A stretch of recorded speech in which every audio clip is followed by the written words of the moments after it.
एक बार सभी को वापस नमस्ते। पिछले हफ्ते सर ने प्रपोज किया था कि हर एक साधक को अपने अनुभव और इंसाइट शेयर करना है जो उन्हें इंस्पायर करता है। तो हमारे साथ प्रकाश जी है जो बैंगलोर से हैं और वो सोलेस टेक्नोलॉजी में एचआर डिपार्टमेंट में है। तो I would like to invite Prakash ji to share his insights. Over to you Prakash ji. Thank you, Geeta ji.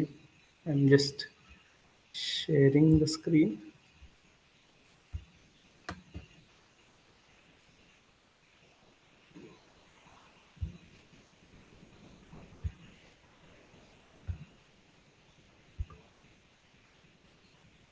You can able to see the screen. Yes. Okay. So namaste to all. Uh, I will be speaking more in English. Uh, Pardon me if I am not able to use Hindi. Today I would like to share on five precepts. I will be I have prepared few slides on five precepts, and also I'll be sharing my practices, how I have been practicing on five Shila and how it is really helping me. So we all know the five Panchashila, where we observe refraining from killing any living beings. I observe refraining from taking what does the owner not given. I observe refraining from committing sexual misconduct, and I observe refraining from telling lies. I observe refraining from taking any intoxicant or drug. So I will be sharing each precepts. To abstain from taking life, we should reflect that this the first precept, where taking any kind of life or any kind of beings, which really harm not only the beings and also for us. Um, but taking care of them, and which can also awaken us, and which increases metta for us. For that reason, I think we should not uh, take any kind of life. So this also can help, developing kindness, compassion, and goodwill. uh, for when I have been practicing vipassana, for me now it is very difficult to even kill a mosquito or a cockroach.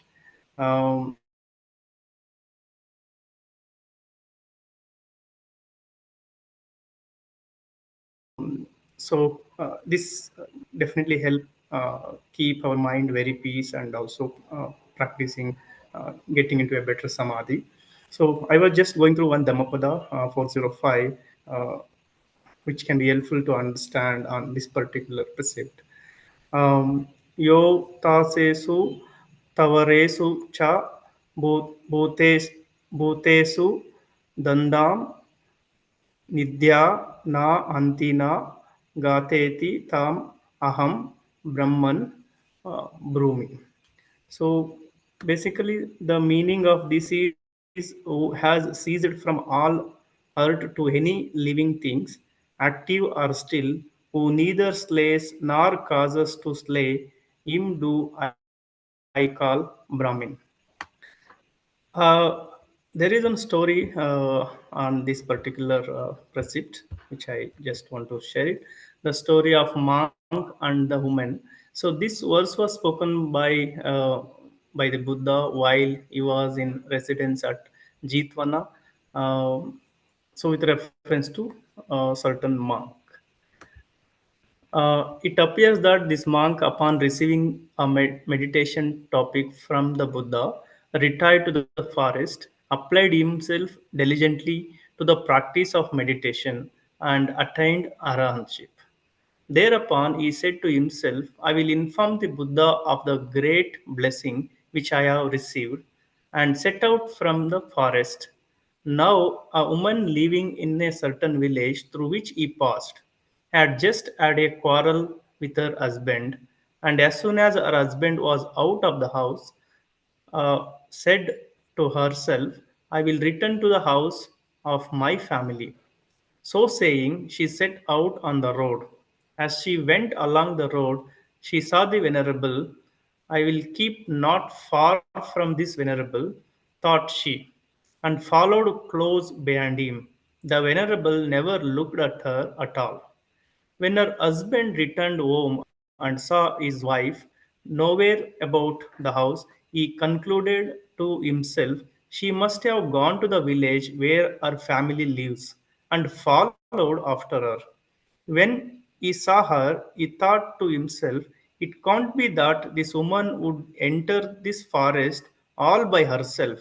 In whose company is she going? All of a sudden, he saw the venerable, thought he, this monk must have taken her away with him, and went up to the monk and threatened him. Said the woman, this good monk never so much as looked at me or spoke to me. Don't say anything to him. Her husband replied, do you mean to tell me that you took yourself off in this fashion? I will treat him as you alone deserve to be treated. And in the burst of rage, out of hatred for the woman, he beat the venerable soundly, and having so done, took the woman with him and returned home. The venerable's whole body was covered with wheals.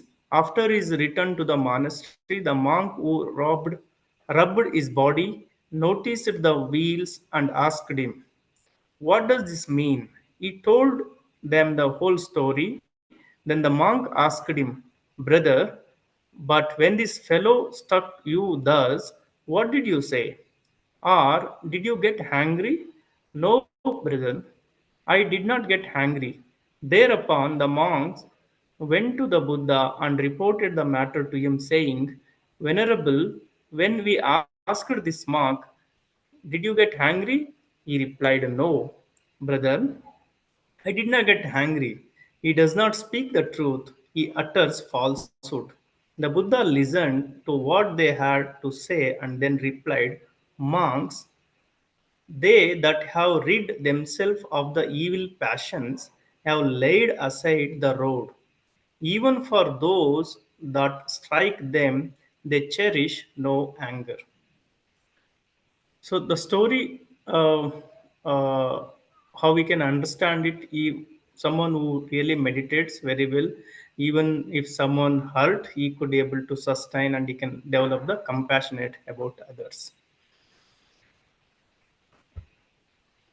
Moving on to the second precept, to abstain from taking what is not given. This precept affirms the necessary of fair play. It prohibits theft and involves the intention to steal what one perceives as not belonging to oneself.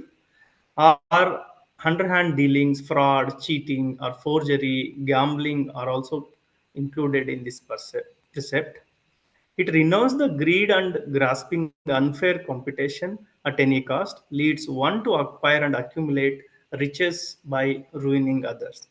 The accompanying virtues are generosity, renunciation, and right livelihood. The third precept is to abstain from sensuous misconduct.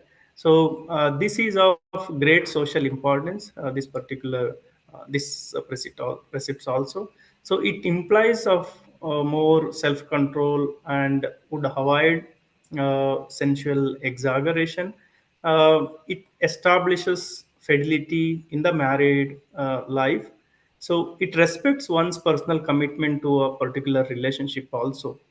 The virtue that go hand in hand with this precept are contentment, especially with one's partner, and recognition and respect for faithfulness in a marriage, and respect for sexual nature of oneself and others. Another precept is to abstain from false speech. So this involves falsehood spoken or committed to by action. It may be a wrong speech or also considered part of this precept. It consists of malicious speech, harsh speech, gossiping, backbiting. So avoiding even spreading false news or uncertain information can be the what is important for all of us is what is the ulterior motive while even telling any kind of false speech when we have to evaluate ourselves. So the accompanying virtue is being honest and dependence and involves honesty in work and being truthfulness to others. So the last precept, which is the fifth one, which prohibits intoxication through alcohol, drugs, or any other means. So drinking alcohol is really condemned for the sluggishness and lack of self-control. This can also lead breaking to the other precepts, as we all know. These precepts and accompanying virtues like abstaining from killing living beings, which accompanying virtue is kindness and compassion, and for human rights, which is all human beings has the right to live. So, on abstention from theft, the accompanying virtue is being generosity and renunciation, and a right of property as a human right. So, and a sexual misconduct where the accompanying virtue is contentment and respect for faithfulness, right to fidelity in marriage. And speaking lies, the accompanying virtue is being honest, dependable, and also human dignity. It develops the human dignity. And intoxication, which accompanying virtue is mindfulness and being responsible, and and related to the human rights is a right of security and safety. Some of my personal practices, I follow this precept not because someone is observing or there is some rules and regulations are allowed out, because I don't. That is not the point for me. I follow because I can feel kind of negativity within me.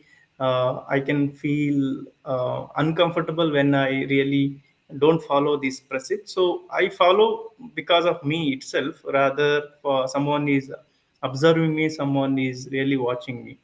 And when I really don't follow this, I find it difficult to sit properly and meditate, and I will always have a problem in samadhi. And as I mentioned in the previous slide, now it is very difficult for me to kill even a small cockroach or insects at home, which sometimes an argument with my family members also. At times, it's my personal experience. One day I was just driving, and I jumped a traffic signal. I could not really be comfortable after jumping the traffic signal. So then said myself, okay, going forward, what may come, I am not going to violate the rules and regulation as per the traffic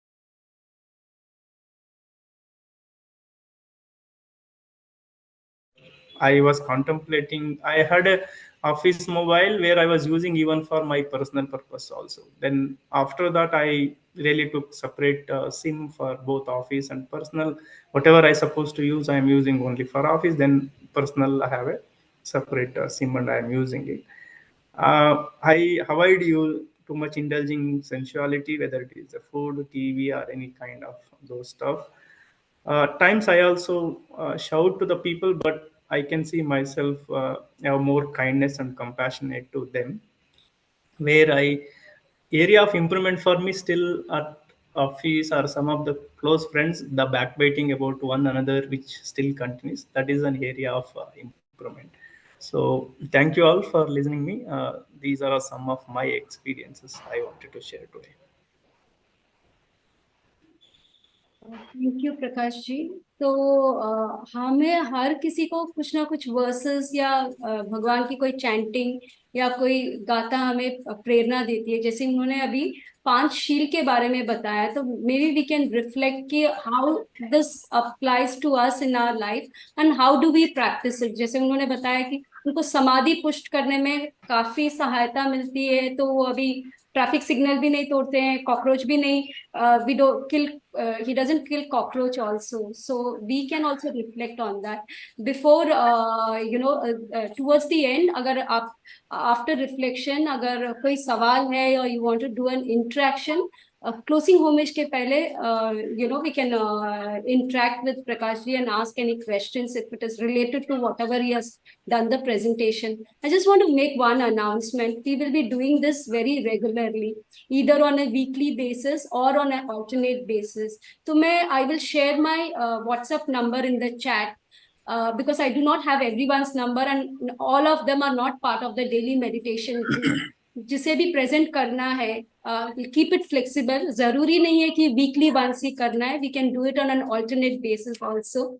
जैसे जैसे अगर किसी को लग रहा है कि मुझे ये वर्ड से मुझे प्रेरणा मिलती है and I want to present it, if you are ready, kindly let me know. Put it on the WhatsApp, either in the group or on one. So it will be useful and we can take it forward, and we will not limit just to one meditator giving the example on only one sutta or something. We can repeat also. We can repeat. People can repeat your experiences, because I'm sure कि एक ही चीज से तो हमें प्रेरणा नहीं मिलती होगी.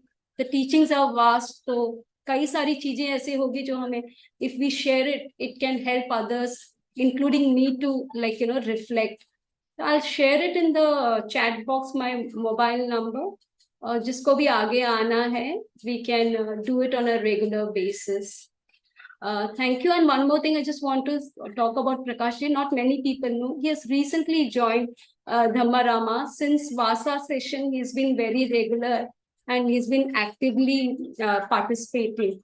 And he started his Dhamma journey since 2018. So thank you. And maybe by 8:10, we can open the session for Q&A.